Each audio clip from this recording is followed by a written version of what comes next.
সুপ্রিয় শিক্ষার্থী, এখন আমরা আলোচনা করব অনুশীলনী 3.1-এর সূত্রের সাহায্যে বর্গ নির্ণয়ের বর্গের জ নম্বর প্রশ্নটা, যেখানে দেওয়া আছে 1007 1007। এটাকে আমরা এইভাবে ভেঙে লিখব। 1007 আমরা লিখতে পারি 1000 প্লাস 7। তাহলে 1000-এর সাথে যদি 7 যোগ করা হয় তাহলে 1007 হয়। তারপর এটাকে আমরা বর্গ করব।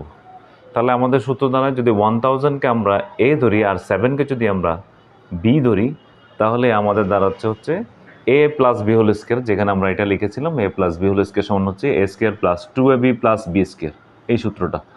তাহলে আমরা এখানে পাচ্ছি কি এ স্কোয়ার। এ স্কোয়ার মানে হচ্ছে 1000 whole square plus 2a, 1000 into B হচ্ছে 7 প্লাস 7 হোল স্কোয়ার। তাহলে A square plus 2ab plus B square.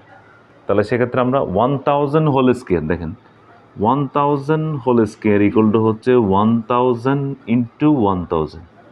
এক্ষেত্রে একটা সহজ গুণ আমি বলি, যেটাতে হচ্ছে 1-কে 1 দ্বারা গুণ করলে হয় 1, আর বাকি যে শূন্যগুলো আছে এখানে 3টা এখানে 3টা, এই 3টা 6টা, টোটাল 6টা শূন্য আমরা এখানে বসিয়ে দিলাম।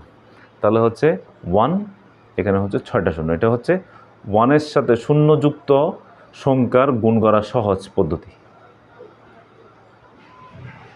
তারপর আমরা পাচ্ছি কি 2 দিয়ে যদি 1000-কে গুণ করা হয় তাহলে হচ্ছে 2000, 2000-কে 7 দ্বারা গুণ করলে তাহলে হবে 14000 প্লাস এখানে পাচ্ছি 7 স্কোয়ার, 7 হোল স্কোয়ার বা 7 স্কোয়ার, 7 ইন্টু 7 ইকুয়াল টু পাচ্ছি 49। তাহলে এবার আমরা যোগ করব। যোগ করলে আমাদের এখানে দাঁড়ায় 900 ইকুয়াল টু 9, 440 ইকুয়াল টু 4। তারপর আসবে 0 0 ইকুয়াল টু 0, 4 0 4, 1 0 1। তারপর আসবে এখানে বাকি যে দুইটা সংখ্যা রয়ে গেল, এই দুইটা সংখ্যা বসে যাবে। তাহলে আমাদের আনসারটা হবে 1014049।